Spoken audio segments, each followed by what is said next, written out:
Welcome to the Krista Escamilla Show. Hello, everyone, and happy, insert whatever day it is that you're listening to this. For us, it's Thursday. Happy Thursday. We hope that you're off to a great start today, and we're so glad you're here sharing some time with us. I am so excited that my friend Kathleen Kirwan-Haynie is here today. She is also the Executive Director of Senior Life, and she is an advocate who just got a law changed, Daniel's Law, that we're going to talk about in just a little bit. But first, I want to say thank you for being with us, Kathleen. Oh, thank you. I'm excited to be here. Well, welcome to the show. This is fun. I love this because we get to talk longer. Usually, whenever I've interviewed Kathleen through the years, it's like, okay, we get 4 minutes. Okay, we get 30 seconds for a sound bite. Now we get a whole half an hour. It's great. I love it. I'm a big talker and I have a lot to say. Same, me too. Let's high five to talkers. Let's go ahead and get started and kind of talk a little bit about, we'll talk about it all. But first, you recently got a law passed in honor of your brother, Daniel's Law. This is truly amazing. And I just want to kind of start at the beginning. Tell us a little bit about Daniel. Oh gosh, Daniel Christopher was my brother, and he was 2 years older than I am. So we were very close. And Daniel was Down syndrome. You know, we didn't see him as any different. He was our brother. There were 5 of us. And Daniel and I kind of did all the milestones together. He was a little delayed on some things like walking and talking and learning to read and write and swim. And so we learned to do all those things together. And for a long time, people thought we were twins. Daniel stayed at just 5 feet tall. And so when I kind of shot up there, people are like, oh, you're his big sister. And so I'd always be quick to, let people know, no, actually I'm his younger sister by 2 years. But we were incredibly close. He just never let that disability get in the way of what he wanted to accomplish. He was a runner. He and my dad and really all the family loved to run together in all the local fun runs. And yes. Daniel was kind of a celebrity. Everybody in town kind of knew Daniel. And so he was really the joy of the Kirwan family. I love the pictures that you've posted of him running with your dad. And just you can tell that he just had such joy in his life. And I know that joy continues to this day after he passed back in 2015. I'm sure a lot of changes were kind of going in your mind, like, what can I do to honor him? Tell us how you got from there to Daniel's Law. Well, I always felt it wasn't right that he couldn't even be tested to see if he would be a good candidate when he had kidney failure. Mm-hmm. He suffered with kidney failure for almost 20 years. And we were told during that time, he just can't be tested. He can't be considered for a transplant. And this was just the medical law. This was the law in the state of Texas. Was this the law in the country? So really it was not a law. Okay. I found out later that many people with Down syndrome do get the transplants they need. It's really up to the doctor and to the transplant center. Well, we didn't know that, of course. But, he was so healthy. I mean, he was a runner. He was on a very strict diet. My dad was a marathon runner. And so, just being healthy and really taking care of yourself. And, we had him to the doctor regularly to be sure, that he was doing okay. And so to hear he will never be considered just didn't sit right with me. But in all honesty, I've worked in nonprofits a lot of years, and it wasn't really until later that I learned about advocacy and learned, we can stand up for a better day for, our most vulnerable. And so I decided that I was going to try to do that. I love that. I love that you did that. And you had to basically start from the beginning because you didn't have anyone to kind of show you the way. You did this yourself by starting off with a letter to your congressman. Is that correct?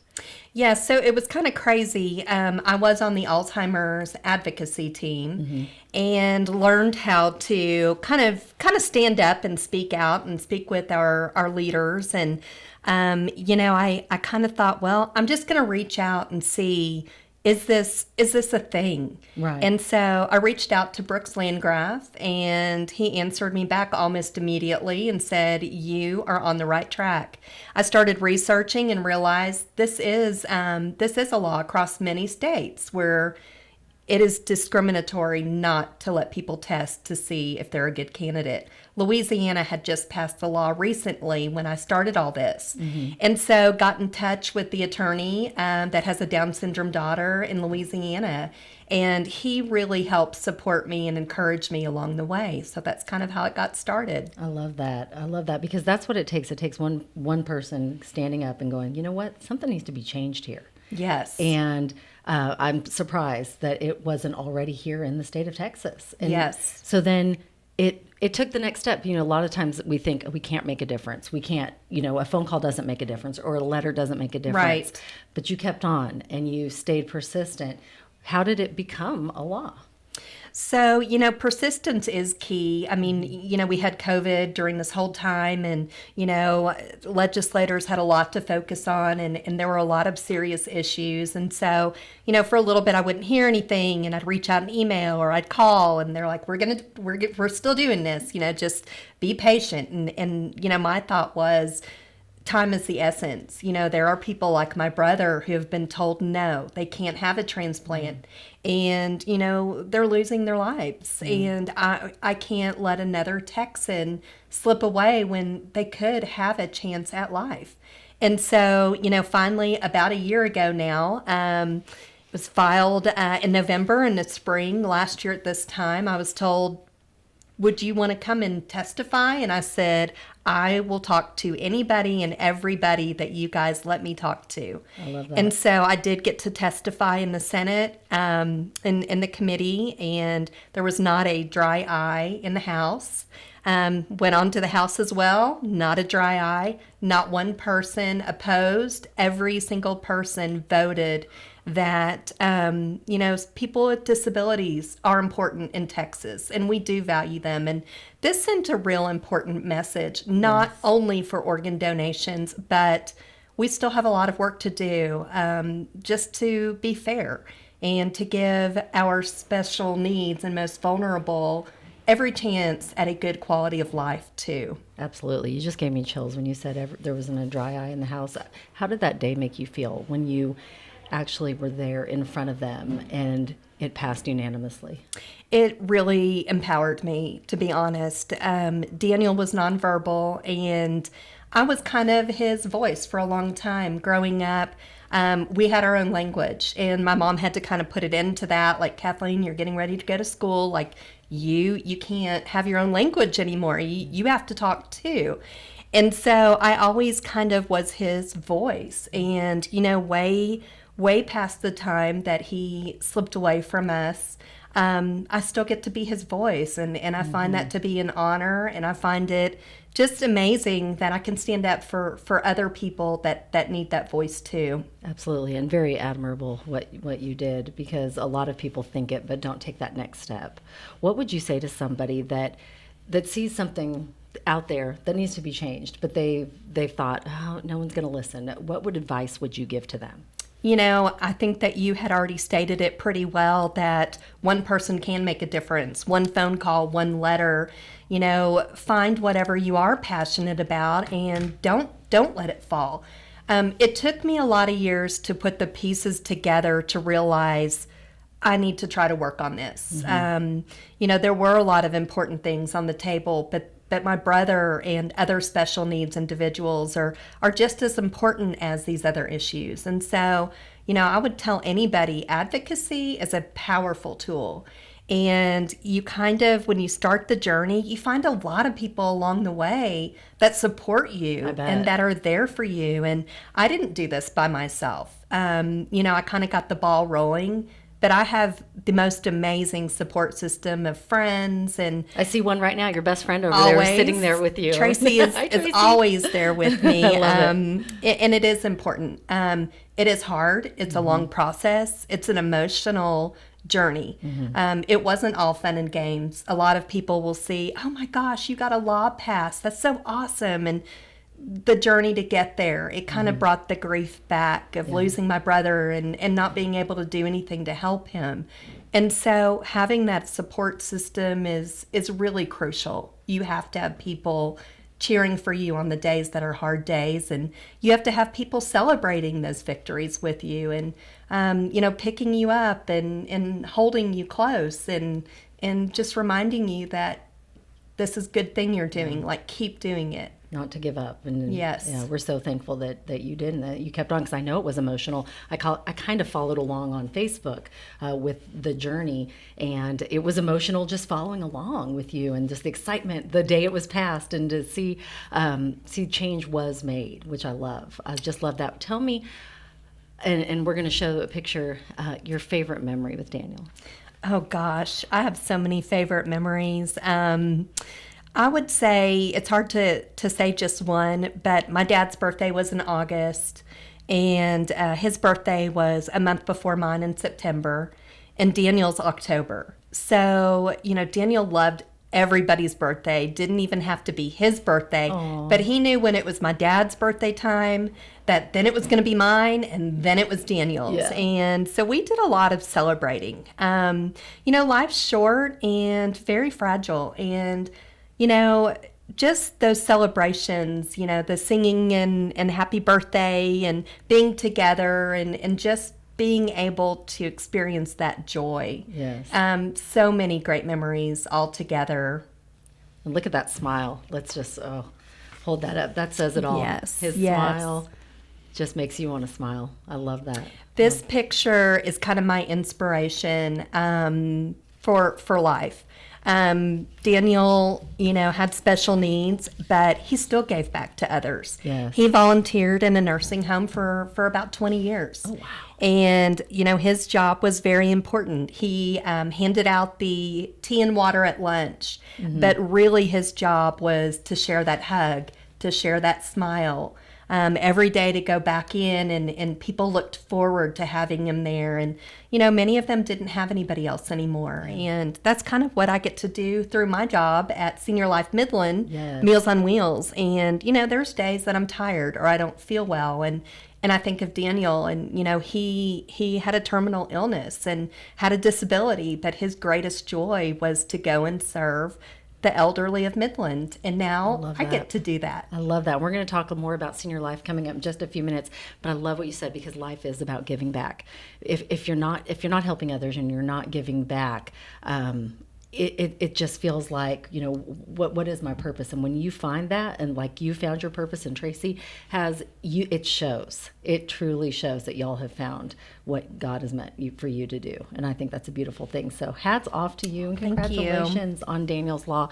We are going to talk about that. It's 10 after. And so at 10 after, we always do our quote of the day. Excited. And I know you're a big quote girl, just like I am too. She actually sends me quotes from time to time. I love it. It just makes me so happy, and I smile so big whenever I see a text from you. So I'm going to mix these up a little bit and have you pick one out for today. Let's see what you get. I want to look at all of them to tell y'all the truth, but we'll pick one. All right. There we go. Dream. Oh, and I love that you got the dream card. Okay. This is a big one. Oh, I love this quote. Okay, you ready? You're going to love this one too. I want to be in the arena. I want to be brave with my life. And when we make the choice to dare greatly, we sign up to get our... Hold on, I'm old. Got to get my glasses on here. Didn't have to do this 10 years ago. When you dare greatly, we sign up to get our beeps kicked. We can choose courage. We can choose comfort. We can't have both. Not at all. Not at the same time. Brene Brown, who is amazing. Yes. And I think that just really ties in beautifully with you being brave and what you did with Daniel's Law. You've got to be brave. You've got to get out there. You've got to get in the arena. And what does that mean? That quote mean to you? I think that quote is perfect for me, because one thing that I kind of struggle with is, and I get in that place of comfort. I think we all do. Yes. It is, it's hard to step out of there, but to make these dreams come true, we've got to step out there, and we've got to get on the ledge, and, we got to put our faith there. And sometimes it's tough. Sometimes you just want to stay in bed and read a book or scroll Instagram, or yes. you want to, or Netflix, and you want to just stay in your little shell, right? We've all felt that. Yes. But you got to get out there. You Yeah. got to do it. Yeah. Got to do the work. Well, that's a perfect quote. I believe there are no accidents. I don't either. I think that fits so perfect with you being our guest today. I love that. Love that too. So let's talk a little bit about senior life, because I know that what you're doing for the seniors of West Texas is it truly is amazing. Talking about giving back, I mean that right there, what you get to do for a living it has to be so gratifying. Tell us a little bit about what you do day in and day out with your job, and how you get to help the seniors who, I mean, without them we wouldn't be here. And I Right. think they get forgotten so often. Yes. So tell us what you do. You know, it is such a gift to really be given such a powerful purpose. And I do wake up most mornings and think, I get to do this. Like, Right. I don't have to do this. I get to do this. And we have 7 programs for seniors, the biggest being Meals on Wheels. Most people know of Meals on Wheels, but we do have 7 programs, all for seniors, both homebound and active. And, you know, Senior Life Midland is, I feel we're on the cutting edge. We're always looking at how we can improve, you know, how the needs are evolving, how we can meet the needs. And you know, things have changed the last few years. The need is greater and greater, it seems, all the time. And Especially so through COVID. I can imagine it was an amplified. incredible Right. challenge during COVID. And, you know, I always say to people that this program is crucial. It's not only life-changing, it's life-saving. So we never shut down during COVID. We know our seniors need us. And it was tough. But, you know, I will tell you, one of the biggest gifts at Senior Life Midland are the volunteers. We have an army of volunteers, whether it is students, retirees, businesses, churches, organizations. We have so many people behind us that understand the responsibility and the importance of not only bringing a meal, but bringing that smile, Yes. bringing that social connection. Nothing can replace that social connection. And I think we kind of all experienced that a little bit with COVID. It's not the same thing to see other people on a Zoom meeting. It's Right. just not the same. It's not. And so the volunteers really are the backbone of our organization. We always need more. I have to put that plug out there. No, I'm glad you did, because, and I suggest everybody at least goes and does a Meals on Wheels route at least once, because Yes. you'll be hooked once you Yes. do it. I'll never forget the first time I did it. I went into a home and was visiting with one of the seniors, and it made my heart so happy to have that connection with them. But I can only imagine what it meant for them to see us walk in with that meal and to Yes. have that connection that day, Yeah. because they don't get it. They Right. don't. They're not getting out that often, and maybe they're homebound. And I highly recommend that everybody volunteers, not at least once, more than once. I appreciate that. You know, our volunteers are incredible, and they bring hope right to that front doorstep every day. And a lot of these seniors don't have any hope. And so it's a remarkable blessing. And I always say it's a blessing for the senior, but I think it's even more of a blessing for us that get to give back. It does warm your heart. Absolutely. I know that a lot of people, you know, they know that they can help by volunteering. They can help by donating. Always donations are appreciated, right? How can the seniors, if there's a senior maybe listening, going, how can I maybe become either involved as a volunteer as well, or Yes. maybe receive some of the services? Well, I don't know if there's a whole lot of people in Midland who don't know Saul Herrera, but Saul is the director of our RSVP program, Yes. Retired Senior Volunteers. You don't have to be retired, but it's for people 55 and up who want to volunteer. And not only can we connect you at Senior Life Midland for volunteer opportunities, but we can connect you all over town. We have 40 stations for volunteering. We're kind of a clearinghouse for volunteering. Everywhere from the hospital to Wagner Noel to Museum of the Southwest, Meals on Wheels, Texas Size Garage Sale. We really like to see where people's interest lies, and we want them to find that purpose. I love that. And so it is pretty neat. That is fantastic. And of course, we'll give all the socials at the end, how you can reach out or how they can contact you. I want to know, what has been the thing that you have really learned the most through this job? Because I'm sure you learn something new we all do, right? We all learn something new every day. What has it taught you to be in this role? Gosh, it's really, I think personally, it's taught me. I see so many people going through so much. It's taught me to be so much more grateful. I went to work for Senior Life Midland nearly 8 years ago, and my mom, my dad, and my brother were on the program. And I thought, I just need to know more about resources to help all of them with all of these things that are going on. It was a crisis every day. And for me in Midland, the generosity, the partnership, the resources out there are incredible. And if you're not LinkedIn, call us. We're there to help. And if we can't help, we'll partner with somebody that can help. But you're not alone. I know when I kind of started down this journey with my father being quite elderly, my mom had Alzheimer's, Daniel was special needs and being on dialysis. I oftentimes felt pretty alone, and I didn't know who to turn to or who to talk to. I think a lot of families feel that way. Yes. A lot of them, but they may not have somebody that understands, but you do. I do, and that's really my thing is, if I can help anybody, if I can just be somebody to listen.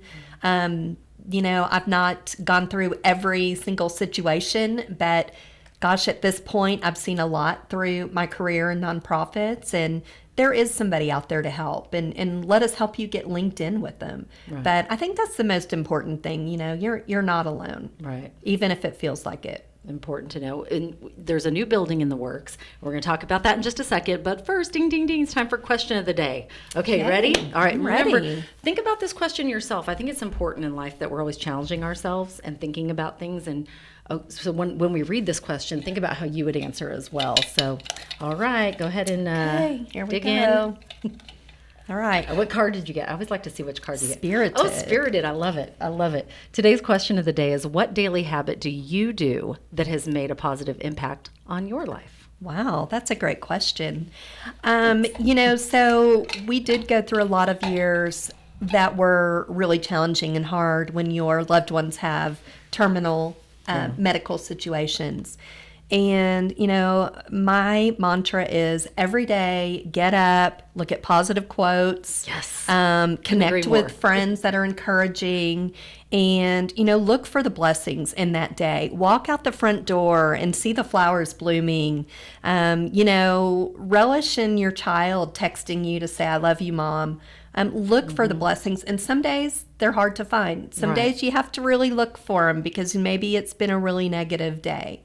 The whole day doesn't always end up well, but we have the choice to start it well every day. Absolutely. And, that's kind of my routine is getting up, looking at some positive things, reaching out to friends, and getting on my way. I love it. Every day is a good day. Some are just better than others, right? Yes. But it is. Every day, you have to look for those blessings because they're everywhere. They're all around us. And I do the same exact thing. That's exactly how I start my day as well. And I could not agree more that it sets the tone for the day, because really it's all about your attitude with whatever, because everybody has something going on in their life. Right. Do you have a favorite quote? I forgot to ask you that earlier. Oh my gosh. I have a lot of favorite quotes. I really look up. I told somebody earlier this week, I really look up to Mother Teresa. Yes. She has countless quotes. Yes. There's so many, and so many are kind of long, but I look at Pinterest many days and I look, okay, let me look at those Mother Teresa quotes again because I'm going to need them today. I think there's like 3 in there, by the way. I think there's 3 Mother Teresa quotes. Yes. Because I am with you on that. No, yes. Absolutely. That's fantastic. Can you believe it? We're almost out of time. No, it goes by so fast. It is fast. I know.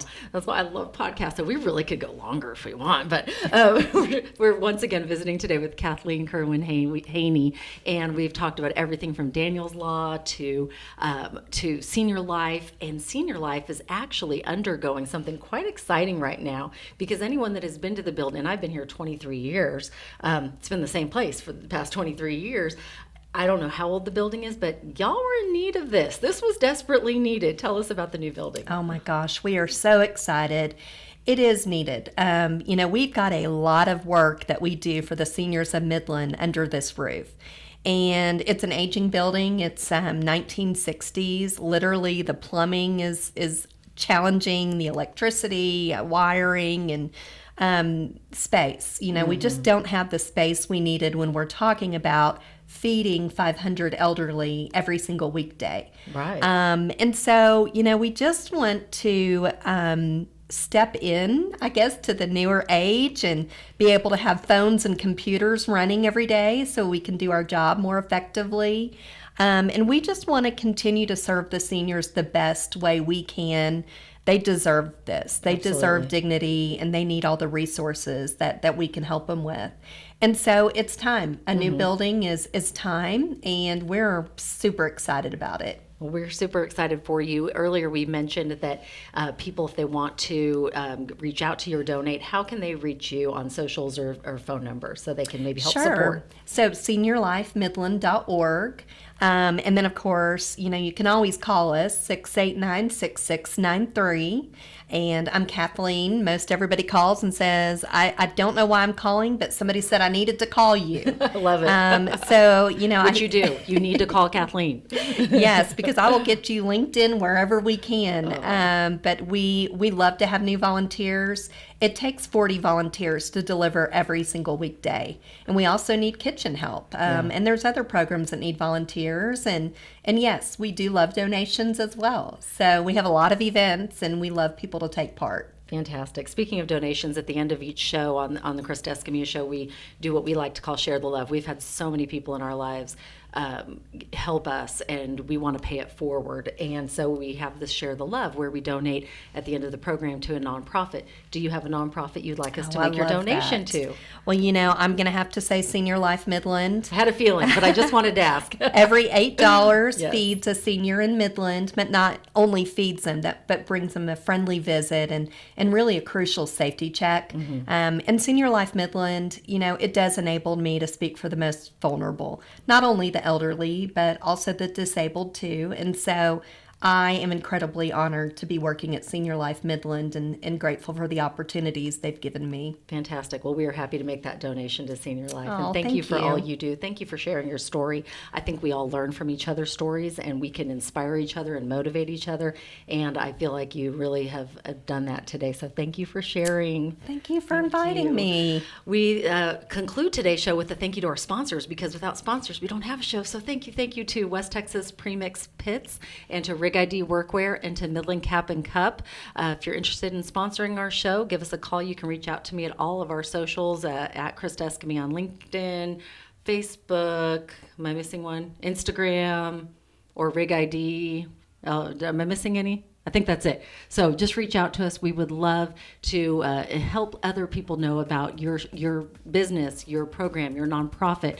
I just want to share stories and make our world a better place by sharing those stories and encouraging others. And so we appreciate you doing that today. Thank you. Thank you. That concludes our show. We will see you next time. Don't forget to dream big, believe in yourself, and my favorite, never give up. You make it a great day.